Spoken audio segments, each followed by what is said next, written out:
Avinash IAS KAS YouTube ಚಾನಲ್ಗೆ ಸ್ವಾಗತ. ಇವತ್ತಿನ ದಿನ ಪಾಲಿಟಿಗೆ ಸಂಬಂಧಪಟ್ಟಂಥ KAS 1999 ವರ್ಷದ ಪ್ರಶ್ನೆ ಪತ್ರಿಕೆಯನ್ನು ಅನಲೈಸ್ ಮಾಡೋಣ. ನಿನ್ನೆ ದಿನ ನಾವು 1998ಗೆ ಸಂಬಂಧಪಟ್ಟಂಗೆ ಆಲ್ರೆಡಿ ಅನಲೈಸ್ ಮಾಡಿದ್ದೀವಿ. ಸೊ ಇವತ್ತು ನಾವು KAS 1999ಗೆ ಪಾಲಿಟಿಗೆ ಸಂಬಂಧಪಟ್ಟಂಥ ಪ್ರಶ್ನೆಗಳನ್ನು ವಿಶ್ಲೇಷಣೆ ಮಾಡೋಣ. ಫಸ್ಟ್ ಕ್ವಶನ್, ಲೋಕಪಾಲರನ್ನು ಯಾರು ನೇಮಕ ಮಾಡುತ್ತಾರೆ? ಒಂದನೇದ್ದು ಏನಿದೆ, ಪಾರ್ಲಿಮೆಂಟ್, ಸಚಿವ ಸಂಪುಟ, ರಾಷ್ಟ್ರಪತಿ, ಸರ್ವೋಚ್ಚ ನ್ಯಾಯಾಲಯ. ಯಾವುದೇ ಅಧಿಕಾರಿ ಅಥವಾ ಯಾವುದೇ ಸಾಂಸ್ಥಿಕ ಸ್ಥಾನವನ್ನು ಯೂಶ್ವಲ್ ನೇಮಕ ಮಾಡೋರು ಯಾರಿರ್ತಾರೆ ಅಂತಂದ್ರೆ ರಾಷ್ಟ್ರಪತಿಗಳು. ರಾಷ್ಟ್ರ ಮಟ್ಟದಲ್ಲಿ ರಾಷ್ಟ್ರಪತಿಗಳು ಮಾಡ್ತಾರೆ, ರಾಜ್ಯ ಮಟ್ಟದಲ್ಲಿ ರಾಜ್ಯಪಾಲರು ಮಾಡ್ತಾರೆ. ಹಾಗಾದರೆ ಪಾರ್ಲಿಮೆಂಟ್ ನಾವು ಈಗ ಸಡನ್ನಾಗಿ ಉತ್ತರಕ್ಕೆ ಬರೋಕ್ಕಿಂತ ಪೂರ್ವದಲ್ಲಿ ಇಲ್ಲಿ ಕೊಟ್ಟಂಥ ಏನು ಅಂತಂತಂದರೆ ಆಪ್ಷನ್ಗಳನ್ನು ಕೂಡ ನಾವು ಒಂದು ರೀತಿಯಲ್ಲಿ ಅನಲೈಸ್ ಮಾಡ್ಬೋದು. ಏನಿದ್ರ ಅರ್ಥ, ಯಾಕೆ ಬೇರೆ ಬೇರೆ ಈ ಆಪ್ಷನ್ಗಳನ್ನು ಕೊಟ್ಟಿದ್ದಾರೆ ಅಂತ. ಇಲ್ಲಿ ನೋಡಿ, ಪಾರ್ಲಿಮೆಂಟ್ ಅಥವಾ ಸಂಸತ್ತು ಏನನ್ನು ಮಾಡುತ್ತೆ? ಕಾನೂನನ್ನು ರಚನೆ ಮಾಡುತ್ತೆ. ಸಚಿವ ಸಂಪುಟ ಕಾರ್ಯಾಂಗವಾಗಿ ಕಾರ್ಯನಿರ್ವಹಿಸುತ್ತೆ. ಕೆಲವು ಸಾರಿ ಈ ನೇಮಕಗಳನ್ನು ಏನು ಮಾಡುತ್ತೆ? ಸಲಹೆ ಮಾಡುತ್ತೆ. ಆದರೆ ಲೋಕಪಾಲರನ್ನು ಆಯ್ಕೆ ಮಾಡ್ತಕ್ಕಂಥ ಸಮಿತಿ ಇದೆ. ಈ ಸಮಿತಿಯಲ್ಲಿ ಅಧ್ಯಕ್ಷರು ಯಾರು? ಪ್ರೈಮ್ ಮಿನಿಸ್ಟರ್ ಅಧ್ಯಕ್ಷರಾಗಿರ್ತಾರೆ. ಈ ಸಮಿತಿಗೆ ಏನು ಮಾಡ್ತದೆ? ಈ ಸಮಿತಿ ಆಯ್ಕೆ ಮಾಡ್ತದೆ, ಸೆಲೆಕ್ಟ್ ಮಾಡುತ್ತೆ. ಇದನ್ನು ಈ ಆಯ್ಕೆ ಮಾಡಿದಂಥ ವ್ಯಕ್ತಿಯನ್ನು ರಾಷ್ಟ್ರಪತಿಗಳಿಗೆ ಸಲಹೆ ಮಾಡ್ತಾರೆ. ರಾಷ್ಟ್ರಪತಿಗಳು ಅವರನ್ನು ಅಪಾಯಿಂಟ್ ಅಥವಾ ನೇಮಕ ಮಾಡುತ್ತಾರೆ. ಓಕೆ. ಸರ್ವೋಚ್ಚ ನ್ಯಾಯಾಲಯ ನೇರವಾಗಿ ಯಾವುದೇ ನೇಮಕದಲ್ಲಿ ಪಾಲ್ಗೊಳ್ಳೋದಿಲ್ಲ. ಆದರೆ ಸರ್ವೋಚ್ಚ ನ್ಯಾಯಾಲಯದ CJI ಅಥವಾ ಯಾವುದೇ ಜಡ್ಜ್ CJI ಏನು ಮಾಡ್ತಾರೆ? ಈ ಸಮಿತಿಯಲ್ಲಿ ಸದಸ್ಯರಾಗಿ ಪಾಲ್ಗೊಳ್ತಾರೆ. ಓಕೆ. ನೆಕ್ಸ್ಟ್ ಕ್ವಶನ್, ಭಾರತ ಸಂವಿಧಾನವನ್ನು ಸ್ವೀಕರಿಸಿದ್ದು ಯಾವಾಗ? 4 ಆಪ್ಷನ್ಗಳಿದೆ. 14 ನವೆಂಬರ್ 1949, 17 ಅಕ್ಟೋಬರ್ 1949, 26 ನವೆಂಬರ್ 1949, 26 ಜನವರಿ 1950.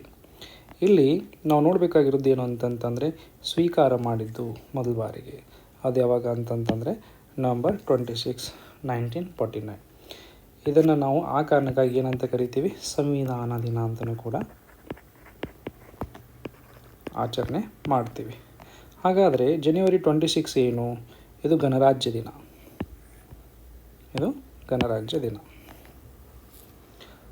ಇಲ್ಲಿ ನೋಡಿ, ಸಂವಿಧಾನ ರಚನಾ ಸಭೆ ಏನು ಮಾಡುತ್ತೆ? ಈ ನವೆಂಬರ್ 26ರಂದು ಅಧಿಕೃತವಾಗಿ ಅಂಗೀಕರಿಸಿ ಸ್ವೀಕಾರ ಮಾಡುತ್ತೆ. ಹೀಗಾಗಿ ಏನು ಮಾಡ್ತೀವಿ? ಸಂವಿಧಾನ ದಿನ ಅಂತ ಕರಿತೀವಿ. 14 ನವೆಂಬರ್ ದಿನ ಏನಿದು ಒಂದು ಕೂಡ ವಿಶೇಷವಾದ ದಿನ. ಈ ದಿನದಲ್ಲಿ ಏನಾಗುತ್ತೆ ಅಂದರೆ ಥರ್ಡ್ ರೀಡಿಂಗ್. ನಾವು ಪಾರ್ಲಿಮೆಂಟಿಗೆ ಸಂಬಂಧಪಟ್ಟಂಥ ಮಸೂದೆಗಳಿಗೆ ಸಂಬಂಧಪಟ್ಟಂಥ ಡಿಸ್ಕಷನ್ ಟೈಮಲ್ಲಿ ನೋಡೋಣ. ಅಲ್ಲಿ first reading, second reading, third reading ಅಂತ ನಡೆಯುತ್ತೆ. ಅದೇ ರೀತಿ ನಮ್ಮ ಸಂವಿಧಾನದ ಕರಡು ಪ್ರತಿಯನ್ನು 3ನೇ ವೇದಿಕೆ ಓದುವುದು ಏನಂದರೆ ನವೆಂಬರ್ 14ರಂದು ಪ್ರಾರಂಭವಾಗಿತ್ತು. ಇನ್ನು 17 ಅಕ್ಟೋಬರ್ 1949ನಲ್ಲಿ ಏನಾಗಿತ್ತಂತೆ, ಕೆಲವು ಕೆಲಸಗಳು ನಡೀತು. ಆದರೆ ಅಷ್ಟೊಂದು ಇಂಪಾರ್ಟೆಂಟ್ ದಿನ ಇದು ಅಲ್ಲ. ನಮಗೆ ಎಕ್ಸಾಮ್ ಪಾಯಿಂಟ್ ಆಫ್ ವ್ಯೂದಲ್ಲಿ ಅಂತಂತಂದರೆ 26 ನವೆಂಬರ್ 49 ರಚನಾ ಸಭೆ ಅಧಿಕೃತವಾಗಿ ಅಂಗೀಕರಿಸಿತು. ಇದನ್ನು ಸಂವಿಧಾನ ದಿನವನ್ನಾಗಿ ನಾವು ಆಚರಿಸ್ತೀವಿ. ದೆನ್ ಜನವರಿ 26, 1950 ಇದನ್ನು ಸಂಪೂರ್ಣವಾಗಿ ಜಾರಿ ಬಂದಂಥ ಕಾರಣಕ್ಕಾಗಿ ಗಣರಾಜ್ಯೋತ್ಸವದ ದಿನ ಅಥವಾ ಗಣರಾಜ್ಯ ದಿನ ಅಂತ ಕೂಡ ನಾವು ಆಚರಣೆ ಮಾಡ್ತೀವಿ. ನೆಕ್ಸ್ಟ್ ಕ್ವಶನ್, ಲೋಕಸಭೆಗೆ ಇಬ್ಬರನ್ನು ಚುನಾಯಿಸಿ ಕಳುಹಿಸುವ ರಾಜ್ಯ ಯಾವುದು? ಇಲ್ಲಿ option A Mizoram, option B Sikkim, option C Nagaland, option D Meghalaya. ಸರಿಯಾದ ಉತ್ತರ ಇಲ್ಲಿ ಮೇಘಾಲಯ. ಇದು 2 ಸದಸ್ಯರನ್ನು ಹೊಂದಿದೆ. ಉಳಿದು 3 ರಾಜ್ಯಗಳನ್ನು ಯಾವ ಕಾರಣಕ್ಕೆ ಕೊಟ್ಟಿದ್ದಾರೆ ಅಂತಂದರೆ, ನೀವು ಈ 3 ರಾಜ್ಯಗಳು ಕೇವಲ ಒಬ್ಬರೇ ಲೋಕಸಭಾ ಸದಸ್ಯರನ್ನು ಹೊಂದಿವೆ. ಇದು ಕೂಡ ಒಂದು ವಿಶೇಷತೆ. ಓಕೆ, ಸೊ ಕ್ವಶನ್ನು ನೆಕ್ಸ್ಟ್ ಈಗ ಮುಂದೆ ಬರ್ತಕ್ಕಂಥ ಪರೀಕ್ಷೆಗಳಲ್ಲಿ ಕ್ವಶನ್ ಏನು ಬರ್ಬೋದು ಅಂತಂದರೆ, ಕೇವಲ ಒಬ್ಬರೇ ಹೊಂದಿರತಕ್ಕಂಥ ರಾಜ್ಯಗಳು ಯಾವುದು, ಒಬ್ಬರೇ ಲೋಕಸಭೆ ಸದಸ್ಯರನ್ನು ಹೊಂದಿರುವಂಥ ರಾಜ್ಯಗಳು ಯಾವುವು ಅಂತಲೂ ಕೂಡ ಪ್ರಶ್ನೆಗಳು ಬರ್ಬೋದು.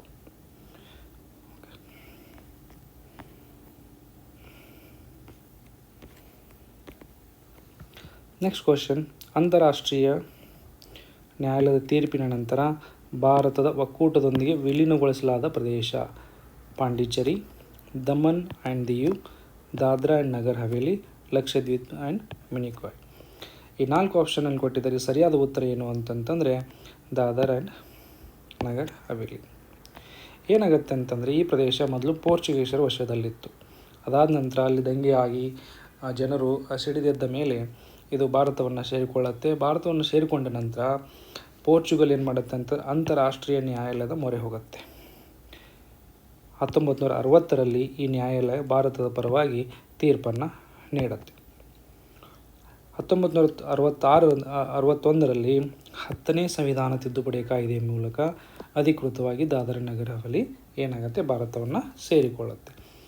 ಓಕೆ, ಸೊ ಇಲ್ಲಿ ಏನು ಅಂತಂತಂದರೆ, ಇದು 1961 ಮತ್ತು 10ನೇ ತಿದ್ದುಪಡಿ ಕಾಯ್ದೆ ಇದು ಇಂಪಾರ್ಟೆಂಟ್ ಆಗುತ್ತೆ ದಾದರ್ ನಗರ್ ಹವೇಲಿಗೆ ಸಂಬಂಧಪಟ್ಟಂಗೆ. ಮತ್ತು ಈ ಪ್ಯಾಕ್ಟನ್ನು ಕೇಳ್ಬೋದಂಥ ಸಾಧ್ಯತೆ ಹೆಚ್ಚಾಗಿದೆ. ಓಕೆ, ಸೊ ಇನ್ನೊಂದು ಏನಾಗುತ್ತೆ ಅಂತಂದರೆ, ದಾದರ್ ನಗರ್ ಹವೇಲಿ ಪೋರ್ಚುಗೀಸರಲ್ಲಿ ಆಡಳಿತದಲ್ಲಿದ್ದರೆ ಪಾಂಡಿಚೇರಿ ಯಾರ ಆಡಳಿತದಲ್ಲಿತ್ತು, ಫ್ರೆಂಚರ ಆಡಳಿತದಲ್ಲಿತ್ತು. ಇದು 1954ರಲ್ಲಿ ಏನಾಗುತ್ತಂತೆ ಭಾರತದೊಂದಿಗೆ ವಿಲೀನಗೊಳ್ಳುತ್ತೆ. ನೋಡಿ, ನಾವು ಸ್ವತಂತ್ರಗೊಂಡಿದ್ದು 1947ರಲ್ಲಿ. ಪಾಂಡಿಚೇರಿ ಭಾರತವನ್ನು ಯಾವಾಗ ವಿಲೀನ ಆಗುತ್ತೆ, 1954ರಲ್ಲಿ. ದಾದರ್ ನಗರ್ ಹವೇಲಿ ಯಾವಾಗ ವಿಲೀನಗೊಳ್ಳುತ್ತೆ, 1960ರಲ್ಲಿ. ಓಕೆ, ಅಂದರೆ ಅಧಿಕೃತವಾಗಿ 61ರಲ್ಲಿ, ಬಟ್ 60ರಲ್ಲಿನೇ ಅದು ಭಾರತವನ್ನು ಸೇರಿಕೊಂಡಿತ್ತು. ಹಾಗೆ ದಮನ್ ಆ್ಯಂಡ್ ದಿಯು ಕೂಡ 1961ರಲ್ಲಿ. ದಮನ್ ಆ್ಯಂಡ್ ದಿಯು ಯಾರ ಆಡಳಿತದಲ್ಲಿತ್ತು, ಪೋರ್ಚುಗೀಸರ ಆಡಳಿತದಲ್ಲಿ. ಇದನ್ನು ಸಶಸ್ತ್ರ ಪಡೆಗಳ ಮೂಲಕ ಆಪರೇಷನ್ ವಿಜಯ್ ಎಂಬಂಥ ಒಂದು ಕಾರ್ಯಾಚರಣೆ ಮೂಲಕ ಏನು ಮಾಡ್ತಾರೆ, ದಮನ್ ಆ್ಯಂಡ್ ದಿಯುವನ್ನು ಭಾರತದೊಳಗೆ ಸೇರ್ಪಡಿಸ್ಕೊಳ್ಳಾಗತ್ತೆ. ಇನ್ನು ಈ ಎಲ್ಲ 4 ಕೊಟ್ಟಂಥ ಕೇಂದ್ರಾಡಳಿತ ಪ್ರದೇಶಗಳಲ್ಲಿ ಲಕ್ಷದ್ವೀಪ್ ಆ್ಯಂಡ್ ಮಿನಿಕಾಯ್ ಮಾತ್ರ 1947ರಲ್ಲಿ ಭಾರತದೊಂದಿಗೆ ಸೇರಿಕೊಳ್ಳುತ್ತೆ. ಓಕೆ, ಸೊ ಇಲ್ಲಿ ಏನಂತಂತಂದರೆ ಫ್ಯಾಕ್ಟ್ಸ್, ದಾದರ್ ನಗರ್ ಹವೇಲಿ ಇವು ಪೋರ್ಚುಗೀಸರ ವಶದಲ್ಲಿತ್ತು. ಹಾಗೆ ದಮನ್ ಆ್ಯಂಡ್ ದಿಯು ಕೂಡ ಪೋರ್ಚುಗೀಸರ ವಶದಲ್ಲಿತ್ತು. ಪಾಂಡಿಚೇರಿ ಫ್ರೆಂಚರ ವಶದಲ್ಲಿತ್ತು. ಲಕ್ಷದ್ವೀಪ್ ಆ್ಯಂಡ್ ಮಿನಿಕಾಯ್ ಯಾರ ವಶದಲ್ಲಿತ್ತು, 1947 ಅಂದರೆ ಬ್ರಿಟಿಷರ ವಶದಲ್ಲಿತ್ತು. ಓಕೆ, ದೆನ್ 1999 ಮುಂದಿನ ಪ್ರಶ್ನೆ, ಭಾರತದ ಸಂವಿಧಾನದ ಈ ವಿಧಿಯನ್ನು ಸಂವಿಧಾನದ ಆತ್ಮವೇ ಆಗಿದೆ ಎಂದು ಹೇಳುತ್ತಾರೆ. ಹಾಗಾದರೆ ಆ ವಿಧಿ ಯಾವುದು? ಕೊಟ್ಟಂಥ ಆಪ್ಷನ್ ಏನಿದೆ, ವಿಧಿ 19, 14, 21, 32. ಇಲ್ಲಿ ವಿಧಿ 32ನ್ನು ನಾವು ಏನು ಮಾಡ್ತೀವಿ ಅಂತಂತಂದರೆ ಹಾರ್ಟ್ ಆ್ಯಂಡ್ ಸೋಲ್ ಅಂತ ಕರೀತಾರೆ. ಡಾಕ್ಟರ್ ಬಿ ಆರ್ ಅಂಬೇಡ್ಕರ್ ಅವರು ಸಂವಿಧಾನದ ಹೃದಯ ಮತ್ತು ಆತ್ಮ ಅಂತ ಕರೀತಾರೆ. ಯಾಕೆ ಇದನ್ನು ಹಿಂಗೆ ಕರೀತಾರೆ ಅಂತಂತಂದರೆ, ನಾವು ಸಂವಿಧಾನದ ಭಾಗ 3ರಲ್ಲಿ ಇರ್ತಕ್ಕಂಥ ಫಂಡಮೆಂಟಲ್ ರೈಟ್ಸ್ಗಳನ್ನು ಇವು ಪ್ರೊಟೆಕ್ಟ್ ಮಾಡಿಕೊಳ್ಳೋದಕ್ಕಾಗಿಯೇ ಅದರಲ್ಲಿ ಮತ್ತೊಂದು ಫಂಡಮೆಂಟಲ್ ರೈಟ್ ಆರ್ಟಿಕಲ್ 32. ಓಕೆ, ಇದೇನಾಗುತ್ತೆ, ಉಳಿದ ಫಂಡಮೆಂಟಲ್ ರೈಟ್ಸನ್ನು ಪ್ರೊಟೆಕ್ಟ್ ಮಾಡಲಿಕ್ಕೆ ನಾವು ನೇರವಾಗಿ ಸುಪ್ರೀಂ ಕೋರ್ಟಿಗೆ ಅರ್ಜಿಯನ್ನು ಸಲ್ಲಿಸಬಹುದು. ನೇರವಾಗಿ ಸುಪ್ರೀಂ ಕೋರ್ಟಿಗೆ ಅರ್ಜಿಯನ್ನು ಸಲ್ಲಿಸ್ಬೋದು ವಿವಿಧ ರಿಟ್ಗಳ ಮುಖಾಂತರ. ಓಕೆ, ಸೊ ಹೀಗಾಗಿ ಏನಾಗುತ್ತೆ ಅಂತಂದ್ರೆ, ಇದನ್ನು ಎಲ್ಲ ಫಂಡಮೆಂಟಲ್ ರೈಟ್ಗಳನ್ನು ಪ್ರೊಟೆಕ್ಟ್ ಮಾಡಲಿಕ್ಕೆ, ಎಲ್ಲ ಫಂಡಮೆಂಟಲ್ ರೈಟ್ಗಳನ್ನು ನಾವು ಎಂಜಾಯ್ ಮಾಡಲಿಕ್ಕೆ ಏನಾಗುತ್ತೆ ಅಂತಂದರೆ ವಿಧಿ 32 ಅತ್ಯವಶ್ಯಕ. ಹಾಗಾಗಿ ಸಂವಿಧಾನದ ಹೃದಯ ಮತ್ತು ಆತ್ಮ ಅಂತ ಡಾಕ್ಟರ್ ಬಿ ಆರ್ ಅಂಬೇಡ್ಕರ್ ಅವರು ವಿಧಿ 32ನ್ನು ಕರೀತಾರೆ. ಇನ್ನು ವಿಧಿ 19 ಏನು ಯಾವುದಕ್ಕೆ ಸಂಬಂಧಪಟ್ಟಿದೆ, ಇದು ಮೂಲಭೂತ ಸ್ವಾತಂತ್ರ್ಯಗಳನ್ನು ಕೊಡುತ್ತೆ. ಓಕೆ, ಮಾತನಾಡೋ ಫ್ರೀಡಮ್ ಆಫ್ ಸ್ಪೀಚ್ ಅಂತ ಏನು ಕರಿತೀವಿ ಅದಕ್ಕೆ ಸಂಬಂಧಪಟ್ಟಂಥ 6 ಹಕ್ಕುಗಳನ್ನು ಕೊಡುತ್ತೆ. ಇನ್ನು ವಿಧಿ 14 ಕಾನೂನಿನ ಮುಂದೆ ಸಮಾನತೆ, ಕಾನೂನುಗಳ ಸಮಾನ ರಕ್ಷಣೆಯನ್ನು ಕೊಡುತ್ತೆ. ಆರ್ಟಿಕಲ್ 21 ವೈಯಕ್ತಿಕ ಜೀವನ ಮತ್ತು ವೈಯಕ್ತಿಕ ಸ್ವಾತಂತ್ರ್ಯ ರಕ್ಷಣೆ ಬಗ್ಗೆ. ಈ ಎಲ್ಲ 19, 14 ಮತ್ತು 21 ಇವು ಮೋಸ್ಟ್ ಇಂಪಾರ್ಟೆಂಟ್ 5 ಸ್ಟಾರ್ ಆರ್ಟಿಕಲ್ಸ್. ಇದರ ಮೇಲೆ ಒಂದು ವರ್ಷ ಬಿಟ್ಟರೆ ಮತ್ತೊಂದು ವರ್ಷದಲ್ಲಿ ಪ್ರಶ್ನೆಗಳು ಬರ್ತಾನೆ ಇರುತ್ತೆ. ಫಂಡಮೆಂಟಲ್ ರೈಟ್ಸಲ್ಲಿ ಏನಾದರೂ ಪ್ರಶ್ನೆಗಳನ್ನು ಕೇಳಬೇಕಂತಂದರೆ these are favourite areas. Okay, so ಇದನ್ನು ನೀವು ಚೆನ್ನಾಗಿ ನೋಡ್ಕೊಂಡ್ರೆ ಒಳ್ಳೆಯದು. ಇನ್ನು ನೆಕ್ಸ್ಟ್ ಕ್ವಶನ್, 1959ರಲ್ಲಿ ಪ್ರಧಾನಮಂತ್ರಿ ನೆಹರು ಅವರು ಪಂಚಾಯತ್ ರಾಜ್ ವ್ಯವಸ್ಥೆಯನ್ನು ಇಲ್ಲಿ ಉದ್ಘಾಟಿಸಿದರು. ನಾಗೌರ್, ಚಂಪಾರನ್, ಬಿಲಾಸ್ಪುರ್, ಸಾಂಗ್ಲಿ. ಸರಿಯಾದ ಉತ್ತರ ಏನು? ನಾಗೌರ್. ಗುಡ್. ಸೊ ನಾಗೌರಲ್ಲಿ ಏನು ಮಾಡ್ತಾರೆ ಅಂತಂತಂದರೆ ಅಕ್ಟೋಬರ್ 2, 1959. ಅಕ್ಟೋಬರ್ 2 ಯಾಕೆ ಚೂಸ್ ಮಾಡಿರ್ಬೋದು? ಯಾಕೆ? Correct, very smart. Mahatma Gandhi ಅವರಿಗೆ ಸಂಬಂಧಪಟ್ಟಾಗೆ ಅವರ ಬರ್ತ್ಡೇ, ಹುಟ್ಟುಹಬ್ಬಕ್ಕೆ ಅದನ್ನು ನೆನಪಿಗಾಗಿ ಏನು ಮಾಡ್ತಾರೆ ಅಂತಂದರೆ ಅವರು ಮಹಾತ್ಮ ಗಾಂಧೀಜಿ ಏನು ಮಾಡ್ತಾಯಿದ್ರು? Village should become a self sufficient ಅಂತ ಹೇಳ್ತಿದ್ರು. ಹಳ್ಳಿಗಳು ಸ್ವಾಯತ್ತಗೊಳ್ಳಬೇಕು, ಸೆಲ್ಫ್ ಸಫಿಷಿಯೆಂಟ್ ಆಗಬೇಕು ಅನ್ನುವಂಥದ್ದು ಹೇಳ್ತಾಯಿದ್ರು. ಆ ಕಾರಣಕ್ಕಾಗಿ ಏನು ಮಾಡ್ತಾರೆ, ಆ ದಿಶೆಯಲ್ಲಿ ವಿಕೇಂದ್ರೀಕರಣದ ದಿಶೆಯಲ್ಲಿ 3 ಹಂತದ ಪಂಚಾಯತ್ ರಾಜ್ ವ್ಯವಸ್ಥೆಯನ್ನು ಉದ್ಘಾಟನೆ ಮಾಡ್ತಾರೆ. ಹಾಗಾಗಿ ಒಂದು ರೀತಿಯಲ್ಲಿ ಮಹಾತ್ಮ ಗಾಂಧೀಜಿಯವರ ವಿಚಾರಧಾರೆಯನ್ನು ಒಂದು ರೆಸ್ಪೆಕ್ಟ್ ಮಾಡೋ ದೃಷ್ಟಿಕೋನದಲ್ಲಿ ಅಕ್ಟೋಬರ್ 2 ಅದನ್ನು ಉದ್ಘಾಟನೆಯನ್ನು ಮಾಡ್ತಾರೆ. ಓಕೆ, ಆ ಟೈಮ್ದಲ್ಲಿ ಏನಾಗುತ್ತೆ, 3 ಹಂತದ ಪಂಚಾಯತ್ ರಾಜ್ ವ್ಯವಸ್ಥೆಯನ್ನು ಉದ್ಘಾಟನೆ ಮಾಡಿದರು.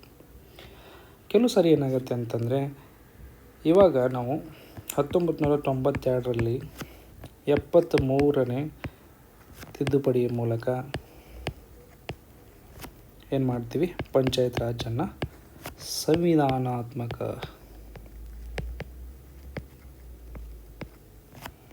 ಸಂವಿಧಾನಾತ್ಮಕ ಸ್ಥಾನಮಾನವನ್ನು ನೀಡ್ತೀವಿ. ಅಂದರೆ ಈಗ 1992ರಲ್ಲಿ 73ನೇ ತಿದ್ದುಪಡಿ ಬರೋಕ್ಕಿಂತ ಪೂರ್ವದಲ್ಲಿಯೂ ಕೂಡ ಭಾರತದಲ್ಲಿ ಪಂಚಾಯತ್ ರಾಜ್ ವ್ಯವಸ್ಥೆ ಇತ್ತು. ಆದರೆ ಪಂಚಾಯತ್ ರಾಜ್ ವ್ಯವಸ್ಥೆ ಇದ್ದರೆ ಇಲ್ಲೊಂದು ಏನಾದರೂ ಸಂವಿಧಾನಾತ್ಮಕ ಬ್ಯಾಕಪ್ ಇತ್ತಾ, ಆಧಾರ ಅಂತನ್ನುವಂಥದ್ದು ಏನಾದರೂ ಇತ್ತಾ, ಸೂಚನೆಗಳಾದರೂ ಏನಾದರೂ ಇದ್ವಾ ಅಂತನ್ನುವಂಥದ್ದು ಒಂದು ಪ್ರಶ್ನೆನೂ ಕೂಡ ಕೇಳ್ಬೋದು. ಎಸ್, DPSPಯಲ್ಲಿ ಏನು ಬರುತ್ತೆ, ಪಂಚಾಯತ್ಗಳಿಗೆ ಸಂಬಂಧಪಟ್ಟಂಥ ಆರ್ಟಿಕಲ್ ಬರುತ್ತೆ. ಓಕೆ, ಈ DPSPಯನ್ನು ಇಂಪ್ಲಿಮೆಂಟ್ ಮಾಡಲಿಕ್ಕೆ ಏನು ಮಾಡ್ತಾರೆ, ಪಂಚಾಯತ್ ರಾಜನ್ನು ವ್ಯವಸ್ಥೆಯನ್ನು ಅಳವಡಿಸ್ಕೊಳ್ತಾರೆ. ಓಕೆ, ಚಂಪಾರನ್ ನಿಮಗೆಲ್ಲರಿಗೂ ಗೊತ್ತಿರೋ ಹಾಗೆ ಮಹಾತ್ಮ ಗಾಂಧೀಜಿಯವರು ಇಲ್ಲಿ ಏನು ಮಾಡ್ತಾರೆ, ಮೊದಲ ಸತ್ಯಾಗ್ರಹವನ್ನು ಮಾಡ್ತಾರೆ 1917ರಲ್ಲಿ. ಇನ್ನು ಉಳಿದ 2 ಸಿಟಿಗಳು ಬಿಲಾಸ್ಪುರ್, ಸಾಂಗ್ಲಿ ಅಷ್ಟೊಂದು ಪ್ರಮುಖವಾದಂಥ ಎಕ್ಸಾಮ್ ಪಾಯಿಂಟ್ ಆಫ್ ವ್ಯೂ ನೋಡಿಕೊಳ್ಳೇಬೇಕಾದಂಥ ನಗರಗಳೇನೂ ಅಲ್ಲ. ಇನ್ನು ನೆಕ್ಸ್ಟ್ ಕ್ವಶನ್, ಆಸ್ತಿಯನ್ನು ಗಳಿಸುವ, ಹಿಡಿದಿಟ್ಟುಕೊಳ್ಳುವ ಹಾಗೂ ವಿಲೇವಾರಿ ಮಾಡುವ ಹಕ್ಕನ್ನು ಸಂವಿಧಾನದ ಈ ತಿದ್ದುಪಡಿಯು ಕೈಬಿಟ್ಟಿತು. ಒಂದು ಯಾವ ಇಲ್ಲೇನಂತಂದರೆ 44ನೇ ತಿದ್ದುಪಡಿ, 42ನೇ ತಿದ್ದುಪಡಿ, 35ನೇ ತಿದ್ದುಪಡಿ, 45ನೇ ತಿದ್ದುಪಡಿ. ಇಲ್ಲಿ ಸರಿಯಾದ ಉತ್ತರ 44ನೇ ತಿದ್ದುಪಡಿ. ಮೊದಲು ವಿಧಿ 31ರಲ್ಲಿ ಏನು ಅಂತಂತಂದರೆ ಆಸ್ತಿಯನ್ನು ಗಳಿಸೋಕ್ಕೂ ಫಂಡಮೆಂಟಲ್ ರೈಟ್ ಆಗಿತ್ತು. ನಾನು ಆಗಲೇ ಹೇಳಿದ ಹಾಗೆ ವಿಧಿ 12ರಿಂದ 35 ಯಾವುದ್ರ ಬಗ್ಗೆ ಇದೆ ಸರ್? ಫಂಡಮೆಂಟಲ್ ರೈಟ್ಸ್ ಬಗ್ಗೆ ಇದೆ. ಯಾವ ಭಾಗ? 3ನೇ ಭಾಗದಲ್ಲಿ. ಓಕೆ, 3ನೇ ಭಾಗದಲ್ಲಿ, ಭಾಗ 3. ಏನು ಮಾಡ್ತಾರೆ ಅಂತಂದರೆ 44ನೇ ತಿದ್ದುಪಡಿ ಪ್ರಕಾರ ಈ ವಿಧಿ 31ನ್ನು ರದ್ದುಗೊಳಿಸ್ತಾರೆ.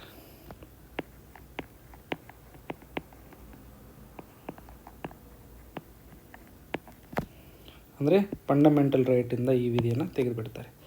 ಆದರೆ ಪ್ರಶ್ನೆ ಏನು ಅಂತಂತಂದರೆ ಈ ಆಸ್ತಿ ಗಳಿಸೋಕ್ಕಂಥ ಈ ಹಕ್ಕನ್ನು ಮುಂದೆ ಸಂವಿಧಾನದಲ್ಲಿ ಸಂಪೂರ್ಣವಾಗಿ ತೆಗೆದು ಹಾಕಿದ್ರೆ ರದ್ದುಗೊಳಿಸ್ರೆ ಇಲ್ಲ, 300 ಹೊಸದಾಗಿ ಒಂದು ಆರ್ಟಿಕಲನ್ನು ಆ್ಯಡ್ ಮಾಡ್ತಾರೆ. ಯಾವುದು? ಆರ್ಟಿಕಲ್ 300A ಅಂತ. ಈ ಆರ್ಟಿಕಲ್ 300A ಏನಾಗುತ್ತೆ ಅಂತಂದರೆ ಇದು ಫಂಡಮೆಂಟಲ್ ರೈಟ್ಸ್ ಭಾಗ 3ರ ಹೊರಗೆ ಇದೆ. ಹಾಗಾಗಿ ಇದನ್ನು ಕೇವಲ ಸಂವಿಧಾನಾತ್ಮಕ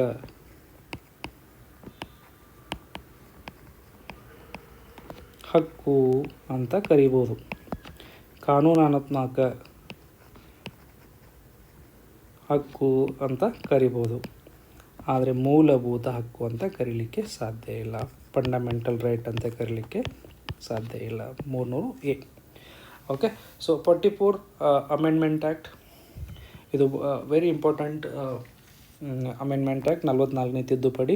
ಇದನ್ನೆಲ್ಲ ಪದೇ ಆಗಿ ಪ್ರಶ್ನೆಗಳು ಬರ್ತಾ ಇರುತ್ತೆ. ಇದನ್ನು ನೀವು ನೆನ್ಪಿಡ್ಕೋಬೇಕಂತ ಅನಿವಾರ್ಯತೆ ಇದೆ. ಓಕೆ, 1978 44ನೇ ತಿದ್ದುಪಡಿಯ ಮೂಲಕ ಏನು ಮಾಡ್ತಾರೆ ಅಂದರೆ ವಿಧಿ 19(1) ಅಥವಾ ವಿಧಿ 31 ತೆಗೆದು ಹಾಕ್ತಾರೆ. ಅದನ್ನು ಏನು ಭಾಗ 3ರಿಂದ ತೆಗೆದು ಹಾಕಿ ಭಾಗ 12 ವಿಧಿ 300A ಇದನ್ನು ಏನು ಮಾಡ್ತಾರೆ, ಆ್ಯಡ್ ಮಾಡ್ತಾರೆ. ಹಾಗಾಗಿ ಇದನ್ನು ಕಾನೂನಾತ್ಮಕ ಸಂವಿಧಾನದ ಹಕ್ಕಂತ ಕರಿತೀವಿ. ಇನ್ನು 42ನೇ ತಿದ್ದುಪಡಿ ಸಂವಿಧಾನ exam point of view very important. Okay, 5 star ಅನ್ಬೋದು. ಈ ತಿದ್ದುಪಡಿಯನ್ನು ನಾವು ವಿಸ್ತಾರವಾಗಿ ಮುಂದೆ ಸ್ಟಡಿ ಮಾಡೋಣ. ಇಲ್ಲಿ ಏನಂತ 42ನೇ ತಿದ್ದುಪಡಿ ಕಿರು ಸಂವಿಧಾನ ಅಂತಲೂ ಕೂಡ ಕರೀತಾರೆ. ಇಲ್ಲಿ ಇಂಪಾರ್ಟೆಂಟ್ ಏನಂದರೆ ಜಾತ್ಯತೀತ ಸಮಾಜವಾದಿ ಪದಗಳನ್ನು ಕೂಡ ನಮ್ಮ ಪೀಠಿಗಳಲ್ಲಿ ಸೇರಿಸಲಾಗುತ್ತೆ. ಸೊ ವಿಸ್ತಾರವಾಗಿ ಇದನ್ನು ಸ್ಟಡಿ ಮಾಡಿದರೆ ಒಳ್ಳೆಯದು. ಇನ್ನು 35ನೇ ತಿದ್ದುಪಡಿ 1974 ಇದೇನು ಮಾಡುತ್ತೆ ಅಂತಂದರೆ ಸಿಕ್ಕಿಂಗೆ ಭಾರತದ ಸಹವರ್ತಿ ರಾಜ್ಯದ ಸ್ಥಾನಮಾನವನ್ನು ನೀಡಿತು. ಓಕೆ, ಮುಂದೆ ಅದೇ 36ನೇ ತಿದ್ದುಪಡಿ ಮೂಲಕ ಸಿಕ್ಕಿಮನ್ನು ಏನು ಮಾಡ್ತದೆ, ಸಂಪೂರ್ಣ ರಾಜ್ಯವಾಗಿ ಪರಿವರ್ತನೆಗೊಳಿಸ್ತದೆ. ಓಕೆ, ಇಲ್ಲಿ ಒಂದು ಪ್ರಶ್ನೆಯನ್ನು ನಾನು ಕೇಳಲಿಕ್ಕೆ ಇಷ್ಟಪಡ್ತೇನೆ. ನಮಗೆಲ್ಲರಿಗೂ ಗೊತ್ತಿರೋ ಹಾಗೆ ಶೆಡ್ಯೂಲ್ ಅಥವಾ ಪರಿಚ್ಛೇದ 10 ಯಾವುದಕ್ಕೆ ಸಂಬಂಧಪಟ್ಟಿದೆ ಸರ್? ಗುಡ್, ಪಕ್ಷಾಂತರ ಕಾಯ್ದೆ. Okay,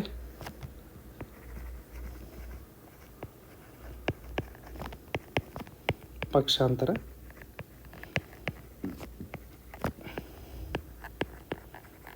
okay, ಇದೆಲ್ಲರಿಗೂ ಗೊತ್ತಿರುವಂಥದ್ದು. ಪರಿಚ್ಛೇದ 10 ಎಲ್ಲರಿಗೂ ಗೊತ್ತಿದೆ.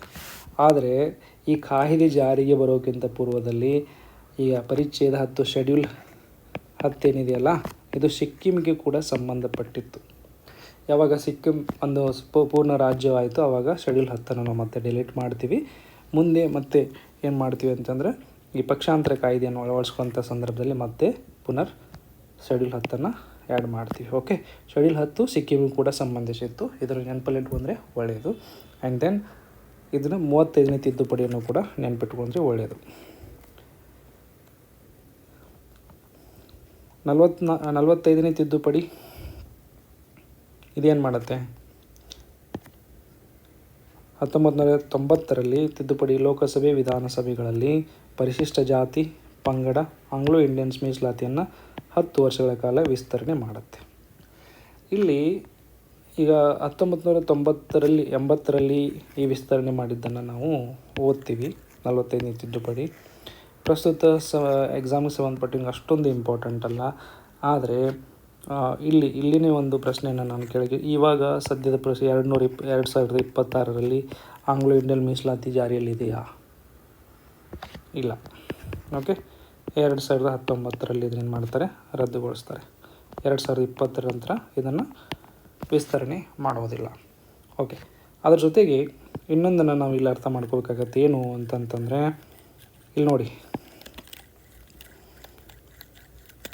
ಈ ಲೋಕಸಭಾ ಮತ್ತು ವಿಧಾನಸಭೆಗಳಲ್ಲಿ ಮಾತ್ರ ಮೀಸಲಾತಿ, SC ಮತ್ತು ST ರಿಸರ್ವ್ಡ್ ಕಾನ್ಸ್ಟಿಟ್ಯೂನ್ಸಿ ಅಂತ ಏನಂತ ಕರಿತೀವಿ ನಾವು. ಓಕೆ, ಲೋಕಸಭೆ ಮತ್ತು ವಿಧಾನಸಭೆ ಅಂದರೆ ರಾಜ್ಯಸಭೆ ಮತ್ತು ವಿಧಾನ ಪರಿಷತ್ತು ಇವುಗಳಲ್ಲಿ ರಿಸರ್ವೇಷನ್ ಇರಲ್ಲ. ಓಕೆ, SC ST ರಿಸರ್ವೇಷನ್ ಇರೋಂಗಿಲ್ಲ. ಕೇವಲ ಎಲ್ಲಿದೆ? ಲೋಕಸಭೆ ಮತ್ತು ವಿಧಾನಸಭೆಗಳಲ್ಲಿ ಮಾತ್ರ ಇದೆ. ಓಕೆ, ಈ ಡಿಫ್ರೆನ್ಸನ್ನು ನೀವು ನೆನಪಲ್ಲಿ ಇಟ್ಕೋಬೇಕು. ಇಲ್ಲಾಂದರೆ ತಪ್ಪು ಮಾಡ್ತಕ್ಕಂಥ ಸಾಧ್ಯತೆ ಹೆಚ್ಚಾಗಿರುತ್ತೆ. ದೆನ್ ನೆಕ್ಸ್ಟ್ ಕ್ವಶನ್, ಸಂಸತ್ತಿನ ಕಾರ್ಯಕಲಾಪಗಳನ್ನು ನಡೆಸಿಕೊಂಡು ಹೋಗೋದಕ್ಕೆ ನಿಗದಿತವಾದ ಕೋರಮ್ ಎಷ್ಟು ಅನ್ನುವಂಥದ್ದು ಪ್ರಶ್ನೆ. ಕೋರಮ್ ಅಂದರೆ ಏನು ಅಂತ ಮೊದಲು ಅರ್ಥ ಮಾಡ್ಕೊಂಡು, ಕೋರಮ್ ಅಂದರೆ ಏನಾಗುತ್ತೆ ಅಂತಂದರೆ ಕೆಲವು ಸಾರಿ ನೀವೆಲ್ಲ ಫ್ರೆಂಡ್ಸ್ ಎಲ್ಲ ಕೂಡಿಕೊಂಡು ಒಂದು ಪ್ಲ್ಯಾನ್ ಮಾಡ್ತೀರಾ, ಓಕೆ, ಒಂದು 10-12 ಜನ ಕೂಡ್ಕೊಂಡು ಟೂರ್ಗೆ ಹೋಗೋಣ ಅಥವಾ ಏನೋ ಒಂದು ವಿಷಯವನ್ನು ಚರ್ಚೆ ಮಾಡೋಣ ಅಂತ ನೀವು ಒಂದು 10 ಜನ ಫ್ರೆಂಡ್ಸ್ ಕೂಡ್ಕೊಂಡು ಒಂದು ಪ್ಲ್ಯಾನ್ ಮಾಡ್ತೀರ. ಅವಾಗ ಏನಾಗುತ್ತೆ, ನೀವು ನೆಕ್ಸ್ಟ್ ಡೇ ಅಂದರೆ 20ನೇ ತಾರೀಕು ಹಾಗೆ ಹೀಗೆ ಏನೋ ಅಂತ ಪ್ಲ್ಯಾನ್ ಮಾಡ್ಕೊತೀರ. 20ನೇ ತಾರೀಕಿನ ದಿನಕ್ಕೆ ಏನಾಗುತ್ತೆ, ಕೇವಲ 2 ಅಷ್ಟೇ ಬಂದುಬಿಡುತ್ತಾರೆ. ಉಳಿದ 8 ಜನ ಬರೋದೇ ಇಲ್ಲ. ಅವಾಗ 2 ಮಾತ್ರ ಅದನ್ನು ಡಿಸ್ಕಸ್ ಮಾಡಿದರೆ ಅಷ್ಟೊಂದು ಫ್ರುಕ್ಟಿಫೈ ಆಗುತ್ತಾ? ಆಗೋದಿಲ್ಲ. ಅವಾಗೇನಾಗುತ್ತೆ, ಒಂದು 6 ಜನ ಬಂದರೆ ಅಥವಾ ಒಂದು 5 ಜನ ಬಂದರೆ ಅವಾಗೇನಂದ್ರೆ ಓಕೆ 4 ಜನ ಬಂದೀವಪ್ಪ, ಸರಿ ಏನೋ ಅದು ಬಂದ ವಿಚಾರವಾಗಿ ಮಾತಾಡಿಕೊಂಡು ಡಿಸ್ಕಸ್ ಮಾಡೋಣ, ಆಮೇಲೆ ಉಳಿದವ್ರಿಗೆ ನಾವು ಅದನ್ನು ತಿಳಿಸ್ಬಿಡೋಣ ಅಂತ. ಸೊ ಎಷ್ಟು ಜನ ಇದ್ದರೆ ಮಾತ್ರ ಅದನ್ನು ಚರ್ಚೆಯನ್ನು ಮುಂದುವರಿಸ್ಬೋದು. ಸಂಸತ್ತಿನಲ್ಲಿ ಅಥವಾ ವಿಧಾನಸಭೆಗಳಲ್ಲಿ ಆ ಚರ್ಚೆಯನ್ನು, ಕಾರ್ಯಕಲಾಪಗಳನ್ನು ಮುಂದುವರಿಸಬೇಕಂತಂದರೆ ಆ ಸಭೆಯಲ್ಲಿ, ಅಂದರೆ ಲೋಕಸಭೆ ಮತ್ತು ರಾಜ್ಯಸಭೆ ಅಥವಾ ವಿಧಾನಸಭೆ, ವಿಧಾನ ಪರಿಷತ್, ಇವುಗಳಲ್ಲಿ ಎಷ್ಟು ಜನ ನಮ್ಮ ಸಂಸದರು ಅಥವಾ MLAಗಳು ಪ್ರೆಸೆಂಟ್ ಇರಬೇಕು ಅನ್ನುವಂಥದ್ದು ಒಂದು ರಿಕ್ವೈರ್ಮೆಂಟ್ ಇದೆಯಲ್ಲ, ಅದನ್ನು ಕೋರಮ್ ಅಂತ ನಾವು ಕರಿತೀವಿ. ಓಕೆ, ಎಷ್ಟು ಬೇಕು ಅಂತಂದರೆ ಸಂವಿಧಾನದ ಪ್ರಕಾರ ಒಟ್ಟು ಸದಸ್ಯತ್ವದ 1/10 ಅಂದರೆ 10% ಆಫ್ ದಿ ಮೆಂಬರ್ಶಿಪ್, 10% ಅಂದ್ರೂ ಕೂಡ ಇದನ್ನು ಕರಿಬೋದು.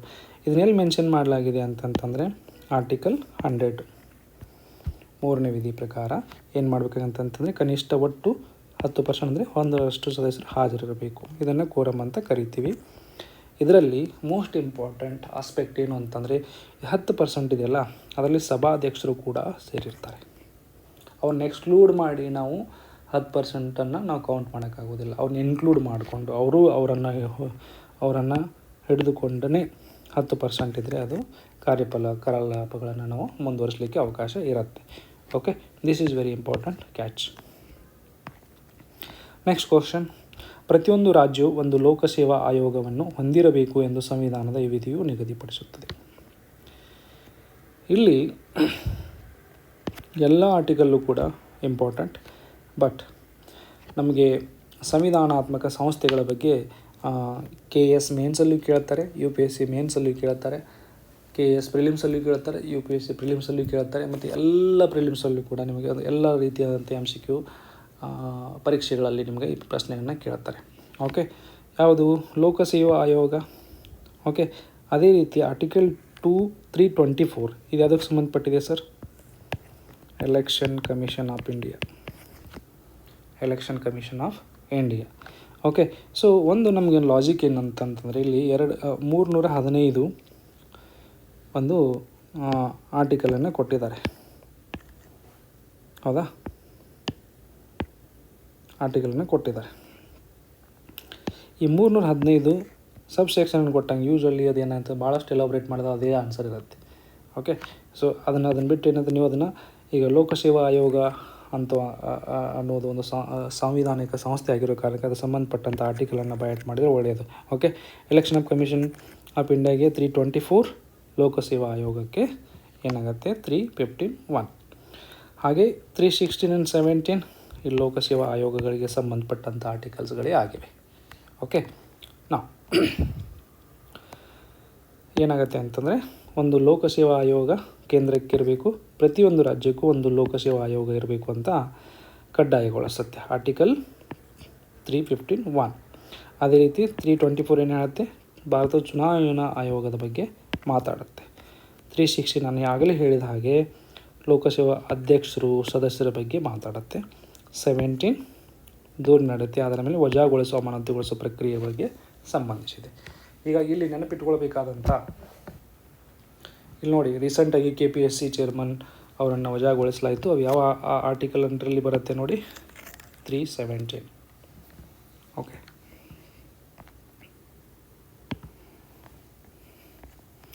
ವಿಧಾನಸಭೆಯಲ್ಲಿ ಧರ್ಮವನ್ನು ಆಧರಿಸಿ ಒಂದು ಸ್ಥಾನವನ್ನು ಮೀಸಲಾಗಿ ಹೊಂದಿರುವ ರಾಜ್ಯ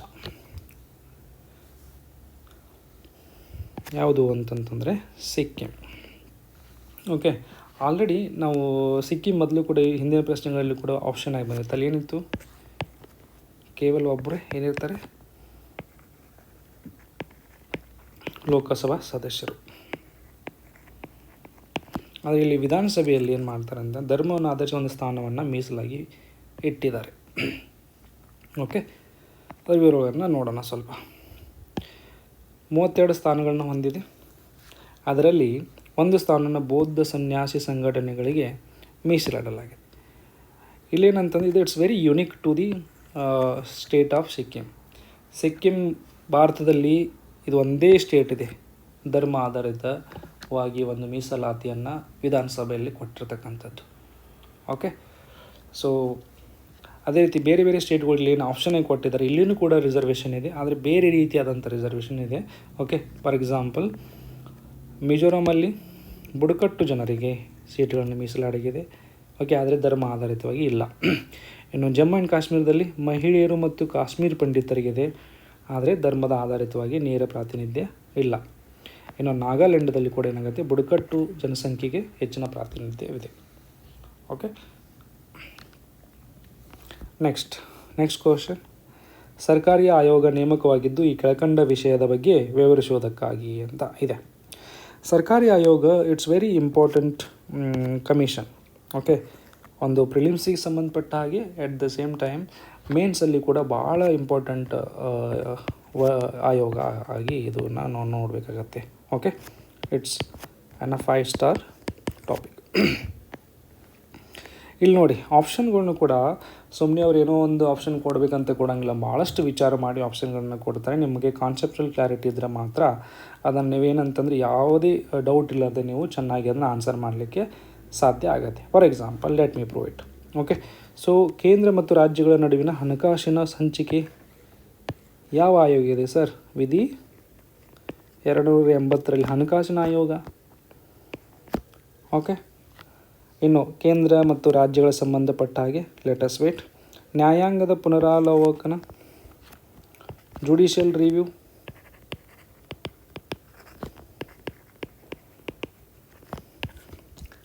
ಇದನ್ನೇನು ಮಾಡ್ತೀವಿ, ಇದನ್ನು ಜುಡಿಷಿಯಲ್ ರಿವ್ಯೂ ಅಥವಾ ನ್ಯಾಯಾಂಗದ ಪುನರ್ವಿಮರ್ಶನೆ ಪುನರಾವಲೋಕನ ಅನ್ನುವಂಥ ಪದವನ್ನು ಸಂವಿಧಾನದಲ್ಲಿ ಎಲ್ಲಿಯೂ ಕೂಡ ಮೆನ್ಷನ್ ಮಾಡಿಲ್ಲ.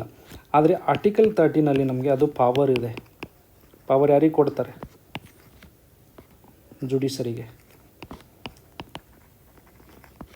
ಸಂವಿಧಾನ ಜುಡಿಷರಿಗೆ ಪವರ್ ಕೊಡುತ್ತೆ. ಏನು ಅಂತಂತಂದರೆ, ಸಂಸತ್ತು ಏನಾದರೂ ಫಂಡಮೆಂಟಲ್ ರೈಟ್ಸನ್ನು ಬ್ರೀಚ್ ಮಾಡಿದರೆ ಆ ಸಂದರ್ಭದಲ್ಲಿ ಆ ಕಾನೂನನ್ನು ಏನು ಮಾಡ್ಬೋದು ಅಂತಂದರೆ, ಆ ಲಾವನ್ನು ನ್ಯಾಯಾಂಗದಲ್ಲಿ ಪ್ರಶ್ನಿಸ್ಬೋದು. ನ್ಯಾಯಾಂಗ ಅದನ್ನು ಪುನರ್ವಿಮರ್ಶನೆ ಮಾಡಿ ಏನಂತಂದರೆ ಫಂಡಮೆಂಟಲ್ ರೈಟ್ಸ್ ಏನು ಧಕ್ಕೆ ಆಗಿಲ್ಲ ಅನ್ನೋದಂತನ ಪುನರ್ವಿಮರ್ಶನೆಯನ್ನು ಮಾಡಲಿಕ್ಕೆ ಅವಕಾಶ ಇದೆ.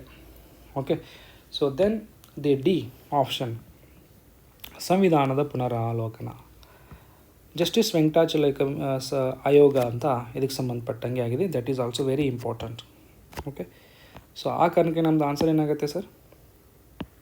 ಯಾವುದೇ ಡೌಟ್ ಇಲ್ಲ, ಕೇಂದ್ರ ಮತ್ತು ರಾಜ್ಯಗಳ ಸಂಬಂಧಕ್ಕೆ ಸರ್ಕಾರಿ ಆಯೋಗ. ಸೊ ಇದು ನೇರವಾಗಿ ನಿಮಗೆ ಸರ್ಕಾರಿ ಇದಕ್ಕೆ ಸಂಬಂಧಪಟ್ಟಿದೆ ಅಂತ ಗೊತ್ತಿಲ್ಲ ಅಂತಂದರೂ ಕೂಡ ಅಲ್ಲಿ ಕೊಟ್ಟಂಥ ಆಪ್ಷನ್ಗಳ ಬಗ್ಗೆ ನಿಮಗೆ ಕ್ಲಾರಿಟಿ ಇತ್ತು ಅಂತಂದರೆ, ಅಂದರೆ ನಿಮ್ಮದು ಬೇಸಿಕ್ ಕಾನ್ಸೆಪ್ಟ್ ಕ್ಲಿಯರ್ ಇತ್ತು ಅಂತಂದರೆ, ನೀವು ಸಂವಿಧಾನವನ್ನು ಓದ್ತಕ್ಕಂಥ ಸಂದರ್ಭದಲ್ಲಿ ಸರಿಯಾಗಿ ಅರ್ಥ ಮಾಡ್ಕೊಂಡಿದ್ರೆ ಎಂಥದೇ ಕ್ವಶನ್ ಬಂದರೂ ಕೂಡ ನಿಮಗೆ ವಿಷಯ ಗೊತ್ತಿಲ್ಲ ಅಂದರೂ ಆನ್ಸರ್ ಮಾಡಲಿಕ್ಕೆ ಸಾಧ್ಯ ಇರುತ್ತೆ. ಓಕೆ, ಸೊ ಇನ್ನಷ್ಟು ವಿವರಗಳನ್ನು ನೋಡೋಣ. ಜಸ್ಟಿಸ್ ರಂಜಿತ್ ಸಿಂಗ್ ಸರ್ಕಾರಿ ಅವರ ನೇತೃತ್ವದಲ್ಲಿ ಏನು ಮಾಡಿದ 1983ರಲ್ಲಿ ಕೇಂದ್ರ ಮತ್ತು ರಾಜ್ಯಗಳ ನಡುವಿನ ಸಂಬಂಧಗಳನ್ನು ಪರಿಶೀಲಿಸಲು ಒಕ್ಕೂಟ ವ್ಯವಸ್ಥೆಯನ್ನು ಬಲಪಡಿಸಲು ಸುಧಾರಣೆಗಳನ್ನು ಶಿಫಾರಸು ಮಾಡಲು ಈ ಆಯೋಗವನ್ನು ರಚನೆ ಮಾಡಲಾಯಿತು. ಓಕೆ, ಆಲ್ರೆಡಿ ಹೇಳಿದ್ದೀನಿ, ಹಣಕಾಸು ಹಂಚಿಕೆಗಾಗಿ ಪ್ರತಿ 5 ವರ್ಷಕ್ಕೊಮ್ಮೆ ರಾಷ್ಟ್ರಪತಿಗಳು ಹಣಕಾಸು ಆಯೋಗವನ್ನು ನೇಮಕ ಮಾಡುತ್ತಾರೆ. ವಿಧಿ 280ರ ಅಡಿಯಲ್ಲಿ. Judicial review, I hope it is clear ನಾ. ಸೊ ಸಂವಿಧಾನ ಕಾರ್ಯನಿರ್ವಹಣೆಯನ್ನು ಪೂರ್ಣವಾಗಿ ಪರಿಶೀಲಿಸಲು 2000ರಲ್ಲಿ ಜಸ್ಟಿಸ್ MN ವೆಂಕಟಾಚಲ ಅವರ ನೇತೃತ್ವದಲ್ಲಿ ರಾಷ್ಟ್ರೀಯ ಸಂವಿಧಾನ ಪುನರಾವಲೋಕನ ಆಯೋಗವನ್ನು ನೇಮಕ ಮಾಡಲಾಗಿತ್ತು. Okay, good. Next question. ಸಂವಿಧಾನದ 79ನೇ ತಿದ್ದುಪಡಿಯು ಇದಕ್ಕೆ ಸಂಬಂಧಿಸಿದೆ.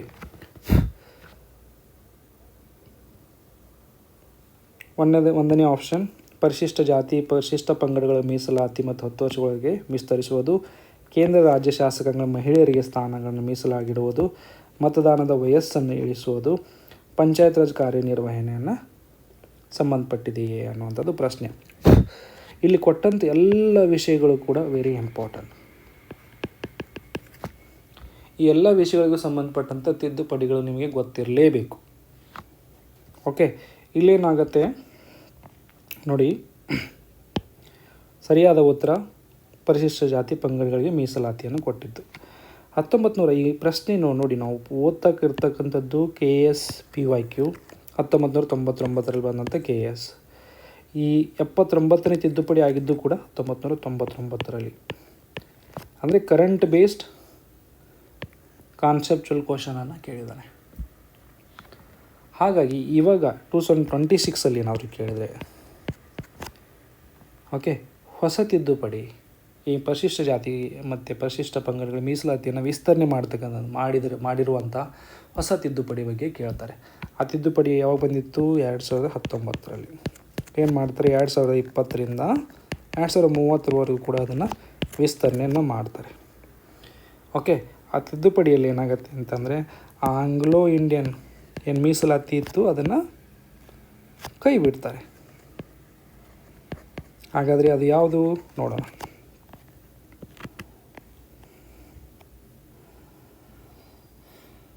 ಇಲ್ಲಿ ನೋಡಿ, ಈಗ ಪ್ರಶ್ನೆಗಳ ಪ್ರಕಾರ 79ನೇದು ಏನಾಗಿತ್ತಂದರೆ SC/ST ಸಮುದಾಯ 10 ವರ್ಷಗಳಿಗೆ ವಿಸ್ತರಣೆ ಮಾಡಿರುವಂಥದ್ದು.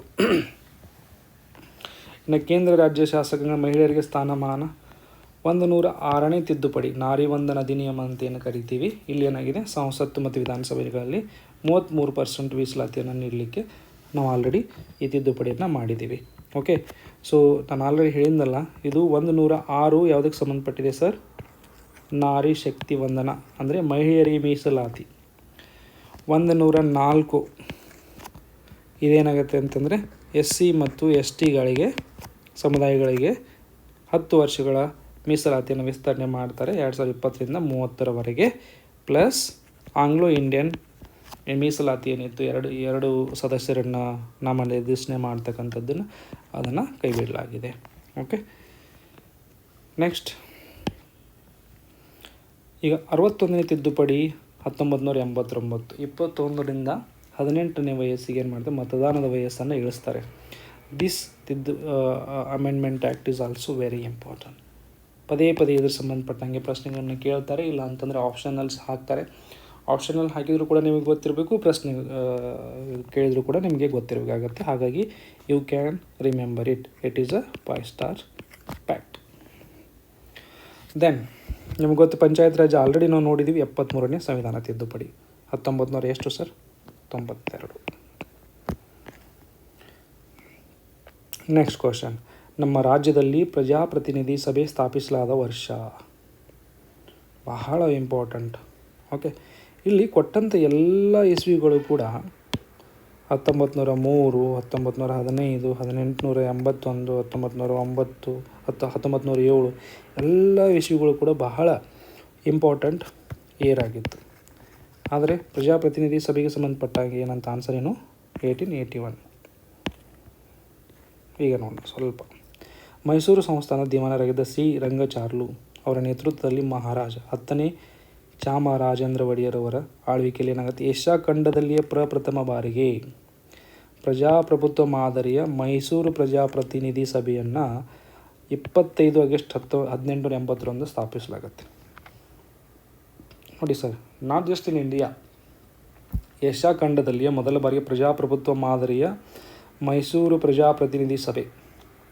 ಎಷ್ಟು ವಿಷನರಿ ಆಗಿದ್ದರು ಮೈಸೂರಿನ ರಾಜ್ಯರು ಹಾಗೂ ದಿವಾನರು ಅನ್ನೋದು ಇಲ್ಲಿ ನಮಗೆ ವ್ಯಕ್ತವಾಗುತ್ತೆ. ಓಕೆ, ಸೊ ಮುಂದೆ 1903ರಲ್ಲಿ ಮೊದಲ ಬಾರಿಗೆ ಮೈಸೂರು ಪ್ರಜಾಪ್ರತಿನಿಧಿ ಸಭೆಗೆ ಮೊದಲ ಬಾರಿಗೆ ಚುನಾವಣೆ ನಿಯಮಗಳನ್ನು ಕಟ್ಟುನಿಟ್ಟಾಗಿ ಜಾರಿಗೆ ತರಲಾಯಿತು. ಓಕೆ, ದೆನ್ 1915ರಲ್ಲಿ ಅವಾಗ ದಿವಾನರು ಯಾರಿರ್ತಾರೆ? ಸರ್ ಎಂ ವಿಶ್ವೇಶ್ವರಯ್ಯನವರು. ಬಜೆಟ್ ಮೇಲೆ ಚರ್ಚೆ ಅಧಿಕಾರವನ್ನು ಈ ಸಭೆಗೆ ನೀಡಲಾಗುತ್ತೆ. ಇನ್ನು 1907ರಲ್ಲಿ ಮೈಸೂರು ಶಾಸನಗಳನ್ನು ರೂಪಿಸಿ ನೆರವಾಗುವಂತೆ ಮೇಲ್ಮನೆಯಾಗಿ ಲೆಜಿಸ್ಲೇಟಿವ್ ಕೌನ್ಸಿಲ್, ಈ ಸದ್ಯಕ್ಕೆ ನಾವು ವಿಧಾನ ಪರಿಷತ್ ಅಂತ ಏನು ಕರಿತೀವಿ, ಅದರ ಒಂದು ರೂಪ. ಓಕೆ, ಅದನ್ನು ಏನು ಮಾಡ್ತಾರೆ 1907ರಲ್ಲಿ ಸ್ಥಾಪನೆ ಮಾಡ್ತಾರೆ. ಯಾಕೆ ನಾನು ಆಲ್ರೆಡಿ ಹೇಳಿದ ಹಾಗೆ ಇದು 1881, 1903, 1915, 1900 ಎಲ್ಲನೂ ಕೂಡ ಭಾಳ ಇಂಪಾರ್ಟೆಂಟ್ ಇಯರ್ಸ್ ಅಂತ ವಿತ್ ರೆಸ್ಪೆಕ್ಟ್ ಟು ಪಾಲಿಟಿ ಇನ್ ಕರ್ನಾಟಕ. ಮೈಸೂರು ರಾಜ್ಯ ಅಥವಾ ಕರ್ನಾಟಕ ರಾಜ್ಯಕ್ಕೆ ಸಂಬಂಧಪಟ್ಟ ಹಾಗೆ. ಓಕೆ, ಇವೆಲ್ಲನೂ ಕೂಡ ಫ್ಯಾಕ್ಟ್ಸನ್ನು ನೆನಪಿಟ್ಕೊಂಡ್ರೆ ಒಳ್ಳೆಯದು. Again I am saying as per as KAS ಮತ್ತು ಬೇರೆ ಕರ್ನಾಟಕಕ್ಕೆ ಸಂಬಂಧಪಟ್ಟಂಥ ಪರೀಕ್ಷೆಗಳಿಗೆ these are very important 5 star topic. Okay, thank you so much. Next ವಿಡಿಯೋದಲ್ಲಿ ನಾವು ಮುಂದೆ KAS ಪರೀಕ್ಷೆ 2005ಕ್ಕೆ ಸಂಬಂಧಪಟ್ಟಂಥ ಪಾಲಿಟಿಯಲ್ಲಿ ಬಂದಂಥ PYQs ಡಿಸ್ಕಸ್ ಮಾಡೋಣ. ಓಕೆ, ಅಲ್ಲಿವರೆಗೂ ಎಲ್ಲರಿಗೂ ನಮಸ್ಕಾರ.